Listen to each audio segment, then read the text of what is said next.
요즘 배달비가 너무 올랐죠? 고민하고 고민해서 메뉴를 딱 선택해놨는데 배달비가 5,000원, 7,000원, 심하면 만 원인 곳도 있어요. 배보다 배꼽이 더 크다는 말이 딱 맞는데요.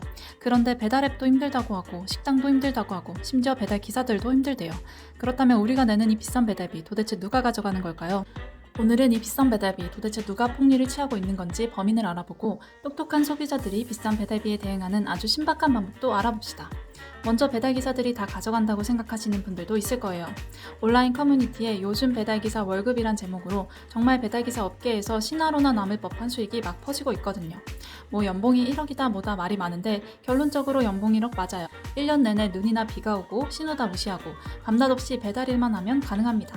배달 기사분들도 억울한 게 통계로 봤을 땐 오른 게 맞긴 맞는데 현실적으로 손에 들어오는 수익이 줄기도 했거든요. 정부는 지난해 7월부터 특별 고용 지원 업종 직종의 선제보험 가입을 사실상 의무화했는데요. 라이더 한 명당 한 달에 3만 원가량의 비용을 사업주와 라이더가 나눠 부담하게 됐습니다.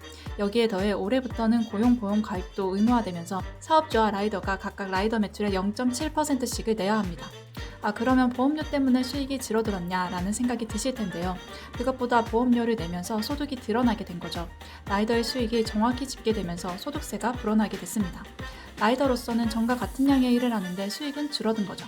또 고용보험 의무화를 하면서 라이더 부족으로 이어지게 되었어요. 왜냐하면 고용노동부에 따르면 라이더를 비롯한 플랫폼 노동자는 약 66만 명입니다. 이 중에 투잡 쪽이 80%인데 대부분의 회사가 겸직을 금하기 때문에 이탈한 겁니다. 아울러 라이더 중에는 신용불량자도 상당수에 달하는 것으로 알려졌는데요. 아무래도 이들은 통장잔고 압류 때문에 소득이 드러나는 것을 꺼립니다. 일을 하고도 돈을 손에 쥐지 못하게 되니 라이더를 할 이유가 없어지는 거죠. 시장은 급격하게 성장함에 따라 주문은 폭주하는데 라이더는 턱없이 부족하고 배달앱의 경쟁자들은 막 들어오고 있습니다. 배달앱들은 회사 설립 이후 거의 흑자를 낸 적이 없을 정도로 영업 전차를 면치 못하고 있기 때문에 여기서 멈출 수 없으니 라이더를 확보하기 위한 출혈 경쟁이 이루어지는 거죠. 여기서 멈추면 멈추는 게 아니라 바로 나락행위거든요. 여기까지만 들어도 지금 라이더가 많이 부족한 상황이구나 라는 건 느끼실 수 있으실 겁니다. 그런데 여기에 엎친 데 덮친 격으로 단건 배달 경쟁까지 붙은 상황입니다. 원래 라이더가 한 번 배달할 때 서너 군데를 한꺼번에 배달했다면 이젠 한 번에 한 곳만 배달을 한다는 겁니다. 아무래도 라이더가 없는데 단건 배달까지 도입되니 라이더를 구하기 위한 경쟁은 심화가 되는 거죠.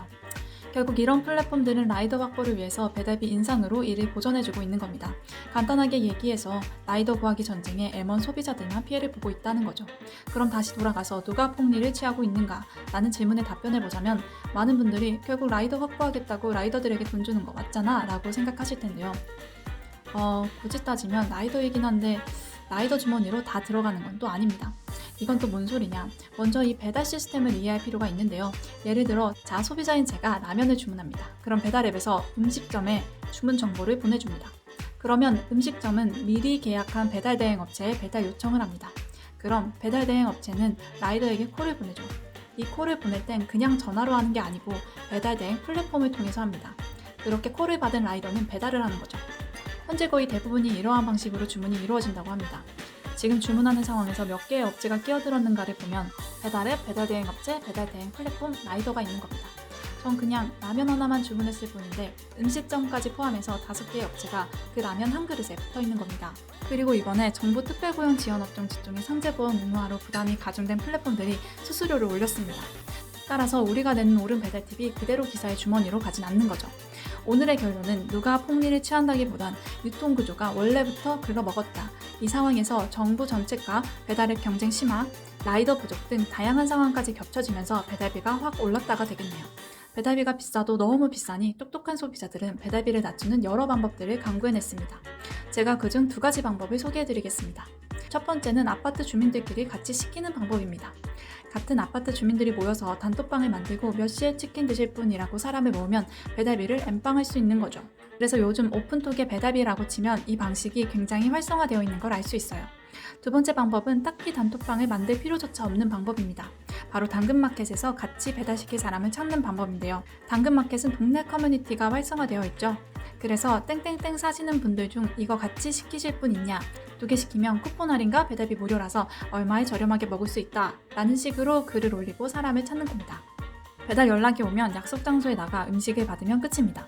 제가 보기엔 괜찮은 방법 같아 보이는데 어떤가요? 여러분의 배달비에 대한 생각과 배달 음식을 저렴하게 시켜 먹을 수 있는 좋은 방법이 있다면 댓글로 공유해주세요. 시청해주셔서 감사합니다. 다음번에는 더 좋은 영상으로 찾아오겠습니다.